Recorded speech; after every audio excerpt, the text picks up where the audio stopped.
อ่าพี่น้องเอ้ยเนาะทางวลากะเดินทางมาฮอดบ้านน้องศรีประจันแล้วเนาะพี่น้องก็จะแวะซื้อปิ้งไก่นะพี่น้องเอ้ยแต่ว่าบ่ได้ถ่ายเนาะอันนี้ก็สิเอาผักครอบครัวเพิ่นเนาะอันนี้ก็สิมาผักน้องหมาเนาะอันนี้ก็ไปเปลี่ยนมาให้เพิ่นเลยส่งเสื้อพี่น้องเอ้ยเสื้อกันฝนเนาะอ๋อนี่เพิ่นมาต้อนรับเลยได้พี่น้องเอ้ยตัวดำนี่อือพุ่นกิ๊กๆมาต้อนรับเลยโอ้แซ่บแล้วบัดนี้เอานี่โอ้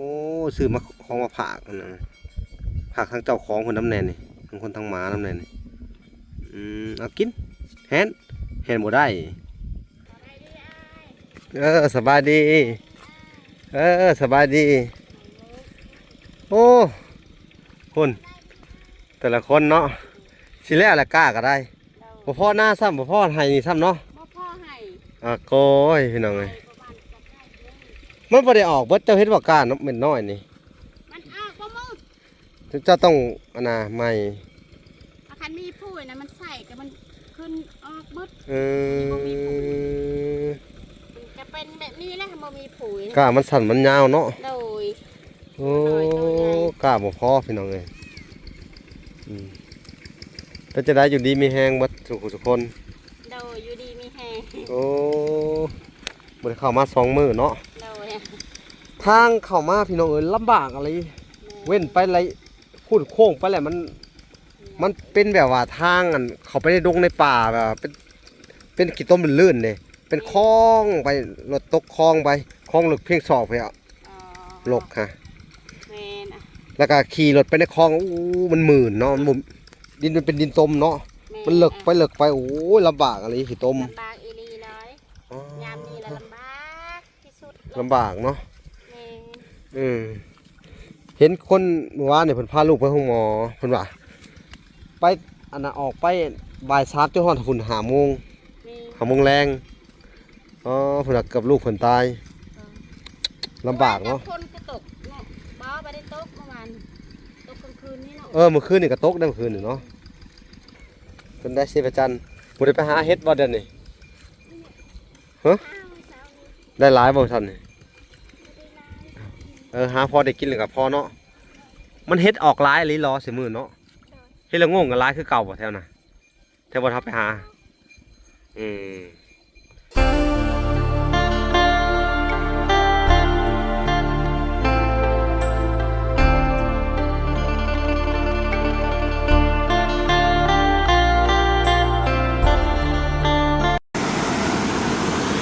พี่น้องเอ้ยเปิดภาพมากับป๊อดทนน้ำตกตาดอยู่ขึ้นอยู่พี่น้องไว้นี่เบิ่งฝนนี่ยังบ่หยุดเนาะตกคู่มือคู่คืนน่าซื่อพี่น้องเอ้ยท่านน่ะก็เสียรถจักรขามแต่ว่ามันแห้งเกินไปอยู่คงสิบ่กล้าแล้วพี่น้องเอ้ยรถจักรขามบ่ได้เนาะพี่น้องมันแห้ง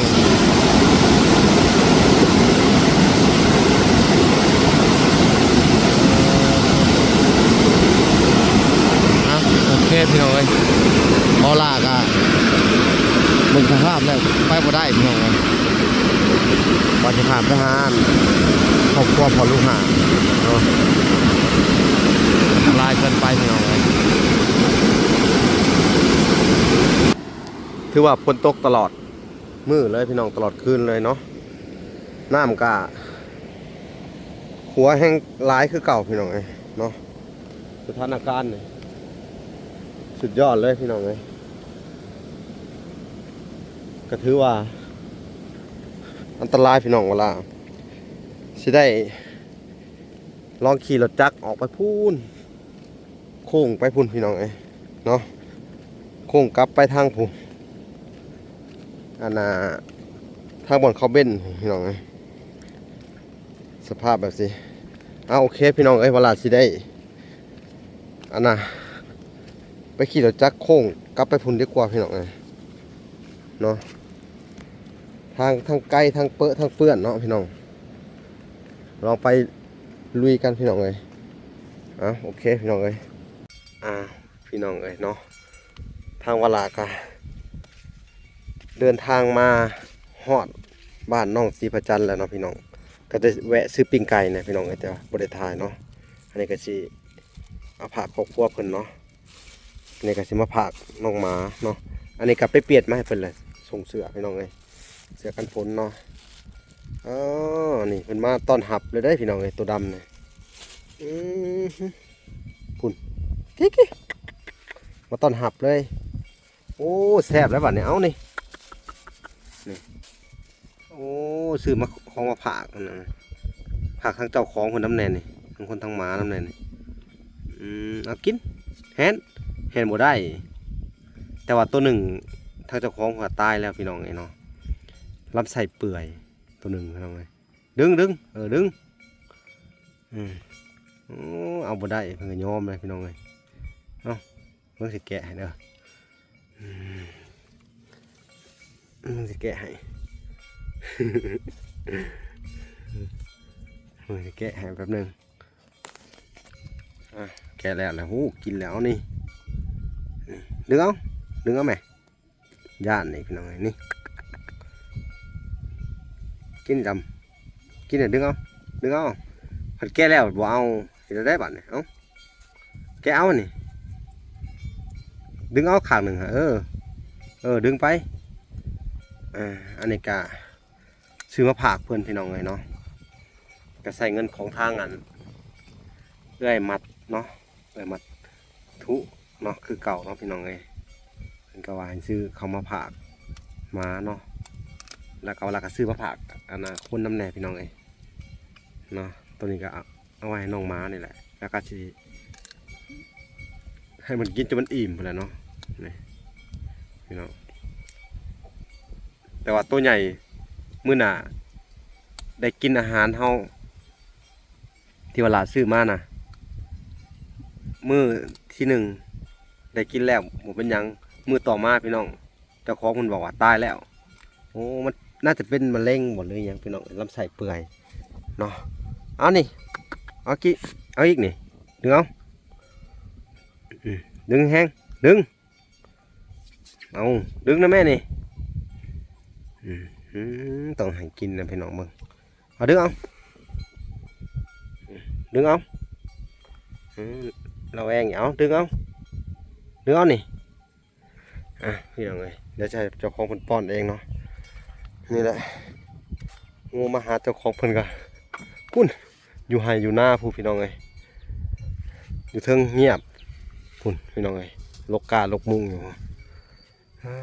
เท่างูยังอยากเมื่อสิถ่ายทุ่งไว้ให้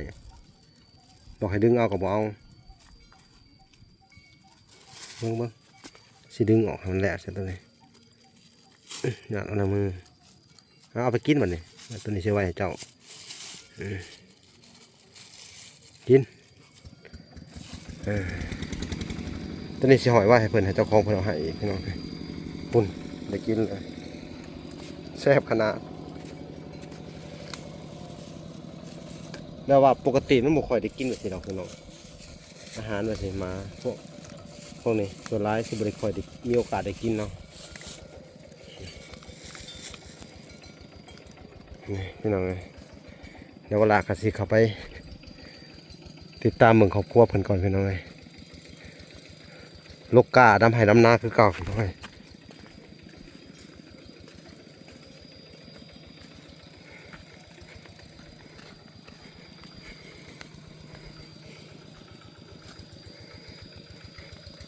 ลูกกาบ่โอ้สบายดีสบายดีโอ้คุณแต่ละคนเนาะสิแล้วละกล้าก็ได้บ่พ่อหน้าซ้ำบ่พ่อให้นี่ซ้ำเนาะบ่พ่อให้โก้ยพี่น้องเอ้ยมันบ่ได้ออกเบิดเจ้าเฮ็ดบ่กล้าเนาะเม็ดน้อยนี่มันออกบ่มึงเจ้าต้องอันน่ะใหม่คันมีผู้นะมันใส่ก็มันขึ้นออกเบิดจะเป็นแบบนี้แหละบ่มีปุ๋ยกล้ามันสั่นมันยาวเนาะโดยโอ้กล้าบ่พอพี่น้องเอ้ยก็จะได้อยู่ดีมีแฮงเบิดทุกคน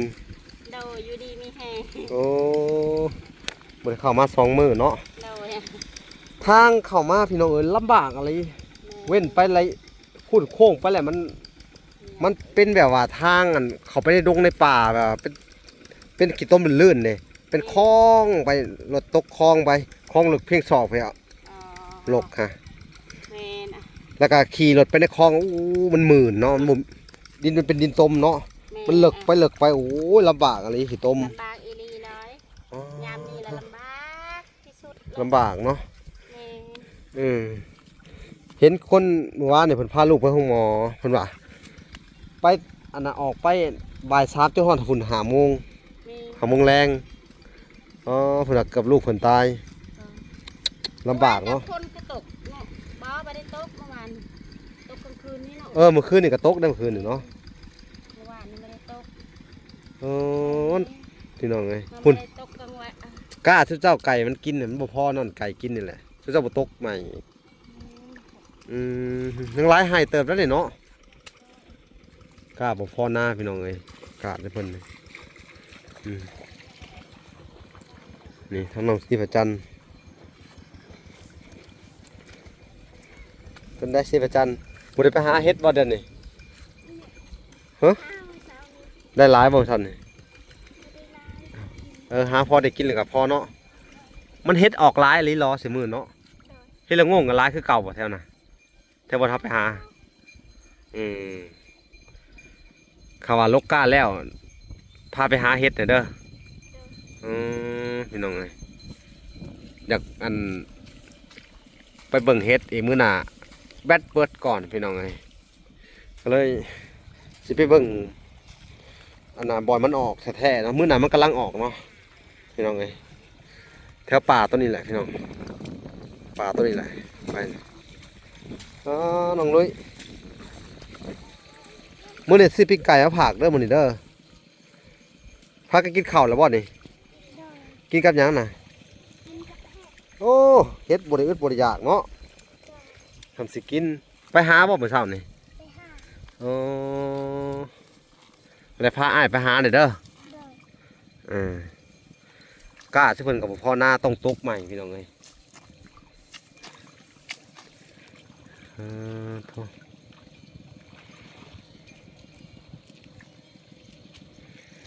กล้ามันออกบ่เบิดนี่ถ้ามันออกเบิดนี่ก็พอแล้วสำนี่จักศอกตกกันนี่ฮะสอบหนึ่งนะนี่ ประหารทราบ3 บ่ ปี 3 ปิดตัวนี้เนาะปกติพ่อวันนี้ ปกติที่เคยว่านั้น เหลือ 4 สอบนะมันก็เลือก เออ 4 สอบแล้วมันมีอีก2ปิด อันนี้โอ้ยจะหวานหน่อยโพดซะ อันนี้เคยว่าน้อยคิดว่า เออ เท่านั้น หวานน้อย มันเลือกแต่ละปีเนาะ เออ ต้องหวานประมาณอันนั้นแม่หน้าทุกเจ้านี่ประมาณ2 สอบ โดยประมาณนั้น ถ้าว่าสอบเดียวก็ได้ถ้าว่ากล้ามันเสมอกันนี่ถ้ากล้ามันออกเสมอกัน อันนี้มันออกว่าเสมอ อันนี้มันออกบ่เสมอกัน หน่อย ยังน้อย หลาย ทิ่มไปครึ่งหนึ่งเนาะ โดย หุ่นพ่อเพิ่นกะอันน่ะท้ายแล้วล่ะสิขาดเนาะ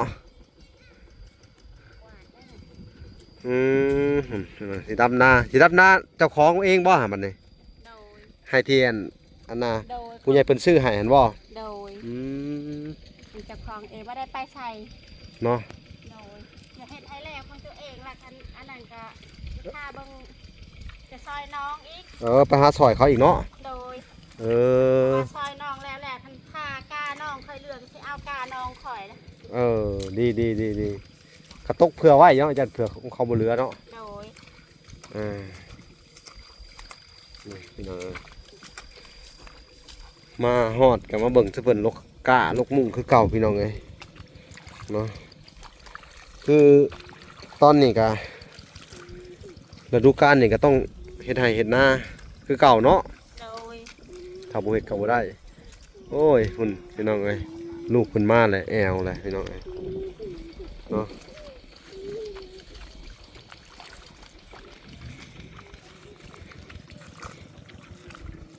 แล้วก็ ต้องเห็ดให้มันทันหมู่พี่น้องแล้วก็ต้องเห็ดให้มันทันน้ำพี่น้องเลยนี่น้ำมันบกขังซะนะเนาะ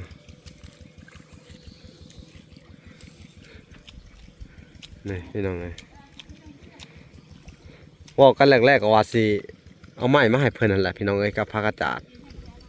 กับผู้ดีเลยให้ชุเพิ่นดำให้ดำนาอันนั้นแล้วกล้าแล้วยังกับผู้ดีทั้งพอน้องสีประจันกะอันนั้นแล้ว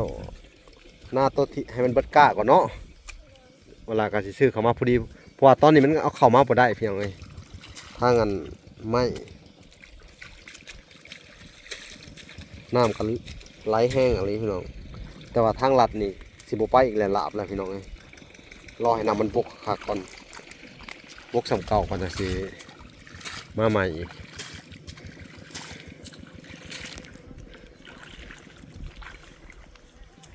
เฮ็ดยังหลายคือเก่าบ่เฮ็ดน่ะยังหลายเนาะพาไปหาเบิ่งหน่อยเด้อจะหน่อยพาเวลาไปเก็บเฮ็ดอีกพี่น้องเอ้ยไปเบิ่งเฮ็ดอันนี่ที่มันกินได้เอามาหนึ่งเนาะหนึ่งแต่ว่าเฮ็ดละโง่งนี่มันกะจักสิย่างหรือบ่ย่างพี่น้องเพราะว่าคนเยืองก็หลายคนหาก็หลายเนาะเออเขาเอาไปขายเนาะแถวป่าที่เจ้าเนี่ยก็หลายกัน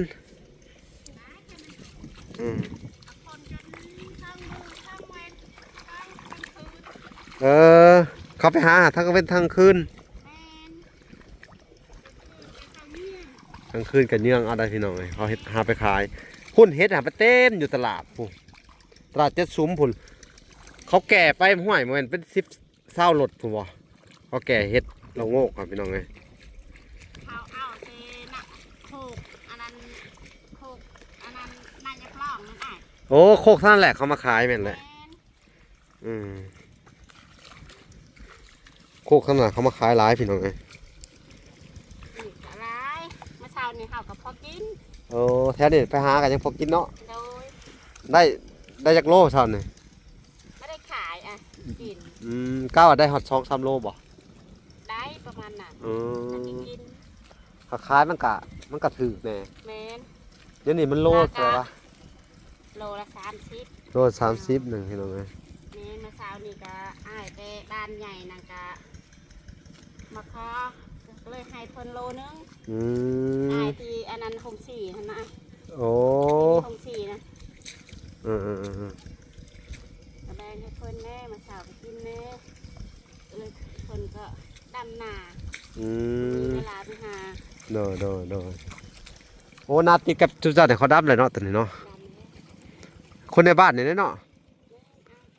โอ้น้าอ้ายเจ้าบ่อนอะนาอันนั้นทำมันยังอายพอคอยจะเป็นอ๋อนาของลุงนะลุงเจ้าเนาะพอคอยไปไล่พี่น้องนะพี่น้องหลายเมนอายเพิ่นนั่นก็หลายพี่น้องพอเจ้าหลายเนาะจักคนพี่น้องป้าลุงเจ้าคือเงิน10 คนของเราประมาณนั้นนะโอ้ยังไงลุงจะใหญ่กกเชียแล้ว2ลุงนะอันนี้ลุงครั้งที่3ครั้งที่2ยังเหลือแต่ลูกหลานเพิ่นเนาะแม่นคือจุ๊บเจ้าใช่แล้วเนาะแม่น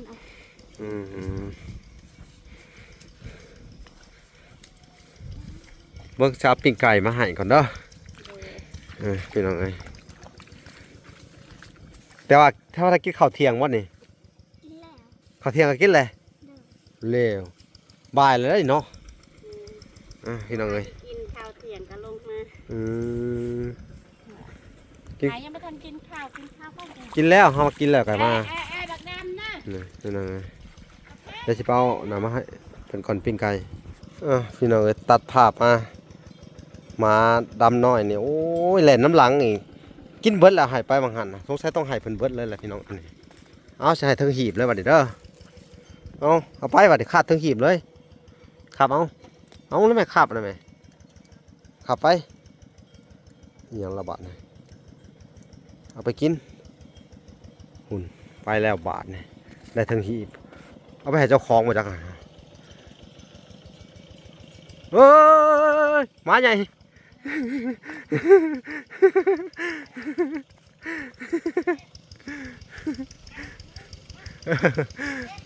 เอออะไรเล่นนี้เจ้าของ เอาเฮ้ยพี่น้องไงครับกลับมาอีกแล้วมาเลยกินอยู่พี่ปันเลยไปเจอมา เสียมาไหวขึ้นว่ะฮะเออเป็นข้าไปกินเลยเจอม้าใหญ่พี่น้องไงจักม้าผู้ใดนะข้าบกลับมาบาทนี่ยันม้าใหญ่กินนำนี่พี่น้องเลยอันเนี้ยของผักเจ้าของเพื่อนบัตรนี่เนาะอันนี้ก็เป็นจุดประสงค์ของทางอันเอ้ยมัดทุเพิ่นพี่น้องเอ้ยเนาะเพิ่นก็ผากเงินมาให้ทางอันครอบครัวพอลูกหาน้ำเลยเนาะให้มาเห็ดผ้าแถบอันนี้เนาะพี่น้องซื้อแป้นแล้วก็สังกะสีแล้วก็ซื้ออันน่ะข่าวโครงหลังคาอย่างนี้แหละพี่น้องเวลาก็สั่งไว้เลยแหละแต่ว่าพอท่านเอาเข้ามาเนาะแต่ว่าเพิ่นกับบริษัทตั้งแต่พอลูกหาได้เพิ่นกับผากมาเพื่อช่วยเหลือเวลาน้ำแน่พี่น้องเลยก็ต้องขอบคุณทางอันเอ้ยมัดเนาะเพิ่นก็ช่วยให้ค่าน้ำบาดาลให้เวลาน้ำเนาะ150 เหรียญเนาะพี่น้องเลยต้องขอบคุณเพิ่นเนาะทางเอ้ยมัดก็ขอให้เพิ่นอยู่ดีมีแห้งพี่น้องเลยเนาะความเจ็บอย่าได้ความไข้อย่ามีเนาะทางเอ้ยเพิ่นก็ให้สุขภาพแข็งแรงเนาะของทานเพิ่นของก็ขอให้เป็นของทานแก้วทานทิพย์เนาะทานไปแล้วไหลขึ้นมาคือเก่าทานมื้อเช้าไหลเข้ามื้อแรงเด้อสาธุเนาะบุญรักษาเทวดาคุ้มครองเนาะทางเอ้ยเพิ่นเฮ็ดธุรกิจได้ก็ขอให้เจริญในหน้าที่การงานเจริญในศีลในธรรมเนาะเอามื้อนี้ก็เวลามีของมาให้เด้อซื้อมาแบ่งกันครับมันหมาน้อยเจ้าเด้อเอาวางก่อนเอาไว้ให้ลูกกินน้ำขอบคุณเวลา โดยเนาะเอาอันนี้ก็เป็นของอันทางอันได้มาทุหั่นล่ะเด้อเพราะว่ามันฝากเงินมาก็ว่าสิซื้อผ้าแถบซื้อหยังมาเสริมมันกระต๊อบเจ้าหั่นล่ะเด้อแล้วก็มันมีอุปสรรคหลายในการนั่นเดินทางอ่ะตอนนี้ฝนตกน้ำท่วมนะคือเจ้าเห็นนั่นแหละเนาะทางเวลาก็เดินทางทุลักทุเลเข้ามานี่ทางโค้งอ่ะไกลเนาะไกลแล้วยังบ่พอทางลำบากนี่จะขึ้นให้หน้าทุกเจ้านี่แหละจะขึ้นหน้าต้มคาดใหม่นะรถนี่เจือกไปเจือกมาโอ้ถ้าว่ามีคนถ่ายคลิปให้ฮะถ้ามา2 คนใช่เขาถ่ายคลิปให้เบิ่งอันนี้มาคนเดียวจับกล้องบ่ได้จะโทรศัพท์ตกกันไปขี้ต้มอีกแล้วก็เป็นห่วงรถน้ำแหน่ก็เลยบ่ได้ถ่ายลำบากพอดีมันเป็นผักขี้หีเนี่ยขึ้นข้ามห้วยเนี่ยขึ้นห้วยต้องโอ้ลำบากอ๋อบนห้วยนั่นน่ะแห้งลำบากห้วยนี่แหละห้วยนี่ห้วยทางลัดมานี่นะนี่ห้วยมันลงต้มเลยมันพวกตากวาดนั่นแหละแบบฉันแหละแบบผัวเจ้าไทยหน้าแหละแต่มันเป็นดินต้มด้วยบ้านนี่แม่น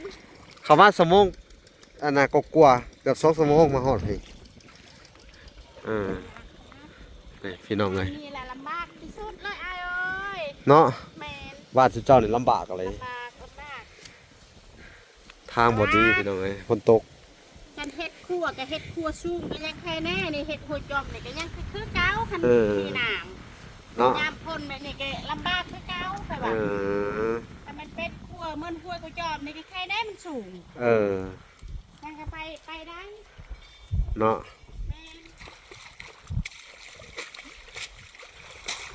นี่พี่น้องเลยขยันกันมาทุกคนเลย แต่ละคนเสียดายแต่กล้าบ่พอเนาะยังน้อยกันแล้วให้ใหญ่ๆซุปของซุปเจ้าเองก็คล้ายเนาะชีเฮ็ดบนเก่าบ่ตะการนี่สิหวานกล้าสิไปเฮ็ดอยู่ไสว่าสิเอาลุมนั้นอีกเอาลุมนั้นก็เอาลุมนี้ลุมมันนี่มันหวานมาได้เลยอ่ะโอ้เอาบ่อนมันมีน้ำเนาะต้องออกไว้เนี่ยมันสิทันบ่หวานกล้านี่มันหล่าอะไรได้นี่มันเดือนสิเข้าเดือน8แล้วนี่เดือน7แล้วหานั่งก็ยังสิงหวาหาน อยู่เดือนกันยาเฮ้ยกรกฎาสิงหากันยานี่ก็บ้านใหญ่นั่นเขาก็ยังหวานอ่ะแล้ว คอยว่าคันว่าแล้วยันบ่งาม มันบ่งามมันสิมัน แม่น มันก็เขาเอิ้นมันสิขาวจนโพนอยู่แล้ว แม่น มันงอกเขาเอิ้น แม่นอ่ะ ถ้างอกแล้ว ยังคิดอยู่ว่า สุดท้ายสิบ่ได้กินแล้วผลมันสิถิ่มช่วงเนาะ แม่น พุ่นทางพ่อน้องมาเลย ขาหมู่ ฮะ แต่ยันว่าหมู่ยังบ่ทันแหล้วเนาะ อื ทัน ม คนแล้วก็ยังใช้ เออ ยันว่ากาเขาเลือกาเขา เจ้าบ่ตกเผื่อไว้ช่องไห้อันนี้โลดมื้อจัก2สอบ3สอบยามดำมันสิจะได้ดำบัดเดียวบางหันก็ได้เนาะสบายดีพ่อน้องสิประจันทร์เนาะแล้วไถนาโอ้สีดำแล้วบัดนี้เนาะ ดำแล้ว โน่นน่ะดำแล้วเบิดเลยเนาะโน่นตะเนาะสิมาดำให้ใหญ่ของเพิ่นเองนี่เนาะอืม จะไปที่นี่ นี่ อันนั้นพอข้ามกานะจังหน่อยค่ะ อย่ามันแข็ง ไปข้ามไปดำให้ ไปดำบัดนี่ นางจันน่ะนะใบลกอยู่นี่ ลงน้ำบ่ได้ เป็นจังได มันเป็นตีนนั่นนะค่ะว่าหมดแดงมันครบแล้ว โอ้หมดแดงดินครบ เลย หมดนี้ครบแหละเป็นอะไรติดไข่ น้ำ มีมันบวมขึ้นนี่แล้วมันเป็นหนอง อันตรายตัวน่ะ นี่ เอ หนอง อ มันออกตลอดเลยนี่เผื่อว่าโดนหน้ามันนี่ยังมัน มัน เป็นหนอง มันเป็นน่ะเพิ่นน่ะมันเป็นหนองมันติดเสื้อบ่จัก อืม ต้องทายาเด้อบ่ได้มียาทาบ่ซะมันก็ลำบากแน่แหล้วพี่น้องเอ้ยทางไปทางมากับไปหาแพทย์หาหมอกับลำบากเนาะโอ้เสร็จได้แล้วละบัดนี่มันตีนเขาน่ะหมดแดงดินเนาะหมดแดงไฟมันแดงดินเนี่ยมัน แน่ เด้ๆนี่ ดินี่ นี่หมดแดงอันนี้มันกัดนี่ นี่หมดอันนี้แล้วจะกัดขบนี่ โอ้กัดแล้วมันแสบแล้วมันเป็นหน้องเนาะ แม่น อันตรายได้เนาะ คือมันเป็นยาปีแหละจะมันลงน้ำตลอดก็เลยว่า อย่าไปแช่น้ำตลอดเด้อเจ้าบ่ต้องไปดำนาก็ได้ นะ เออ ใส่แบบลงกาดลงแถวบุกนี่อ เอย่ า อ ไปใส่น้ำลงน้ เออ ำไปก่อนปะ ไปบาทนี่ไปดำนาบาทนี่พี่น้องเอ้ยไปเบิ่งสิเพิ่นดำนาหนั่นนึงก่อนเนาะถ้าสิเพิ่นดำนาแล้วก็จังสิพาสิเพิ่นไปหาเฮ็ดบาทนี่อืม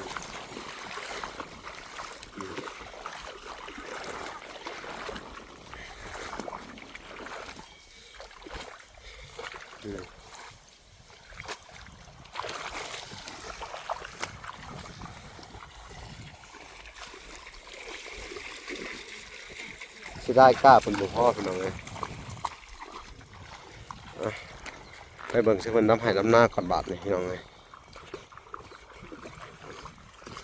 อันนี้ก็ไก่กินเบิดแหละเนาะ มันงอกขึ้นบ่ฮะมันพิษละดูมันเลยบ่งามแล้วมันบ่งอกมันเลยเบิดละดูมันเลยไม่ว่ามันงอกขึ้นบ่มันขาวขึ้นมา มันขึ้นลามันเป็นที่คาแล้วเนาะ มันขึ้นล่ามันขึ้นงอกมันเลยแล้วจะไปปิ่งน้ำถิ่นต้นนี้นี่คือบ่อัดไว้ แต่ตรงหน้าหายไปนะ มันหลุดลงมาเนาะ โดยถ้าเราไปไวอันนี้มันจะขาด เออ ปลาน้ำติดในเรื่อง นี่พี่น้องเอ้ยหน้าที่ทางผู้ใหญ่เพิ่นซื้อให้ได้ให้หนึ่งพอดีเลยเป็นของเจ้าของเพิ่นเองมาเลยเนาะก็ได้ให้หนึ่งโทดำแล้วบัดนี้เนาะนี่พี่น้องเอ้ย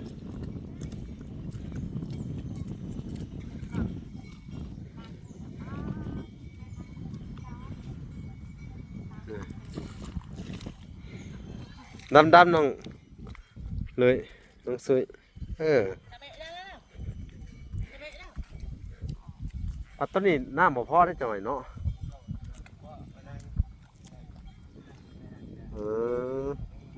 มีเนาะ ตีตามพวกยังไงจะเอา โทษพี่น้องไงเพิ่นกระดำให้ใหญ่เพิ่นพอดีนี่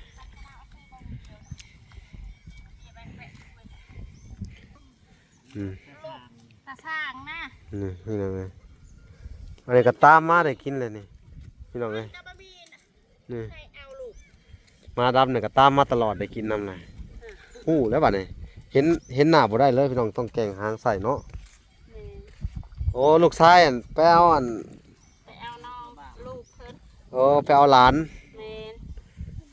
น ไปเอาหลานให้อันน่ะน้องชายหั่นเพิ่นก็ดำนาบ่น่ะกะ ดำหน้า หน้าที่ไปดำมื้อน่ะได้เนาะ โดย ยังบ่แล้วเนาะทางนั้นก็เนาะ ยัง อืมประมาณนี้แหละพี่น้องเอ้ย น่ะลูกมีเอาเดี๋ยวมืดหัวเด้อมืดเอ้ยเอามืดนอนอยู่ในรังแน่มืดเอ้ย อันนี้ก็นอนในหลังเนาะพี่น้อง แม่ เนาะ น เพิ่นบ่อยู่ได้มื้อนี่แต่เก่าเพิ่นอยู่น้ำอ้ายเพิ่นเนาะ แม่น อ้ายเพิ่นก็บ่อยู่ อายเพิ่นกับอยู่อายเพิ่นกับ อ้ายเพิ่นก็ไปดำนาซอยไปเอาน้องซอยอัน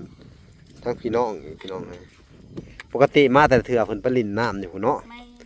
มื้อนี้ มือนี่กับ แอวแม่มื้อนี้มื้อไปเอาแอวแม่เอาบัดนี้พี่น้องเอ้ยวันละก็สิปล่อยให้เพิ่นดำให้ดำนาไปเนาะคลิปหน้าวันละก็สิได้อันน่ะไปหาเฮ็ดกับน้องๆเพิ่นเนาะเพิ่นสิไปหาอยู่หากินโอเคพี่น้องเอ้ยคลิปนี้ก็สิได้ขอตัวก่อนพี่น้องเอ้ยจบคลิปก่อนเนาะแต่เพียงเท่านี้เนาะฝากติดตามคลิปตอนต่อไปเนาะโอเค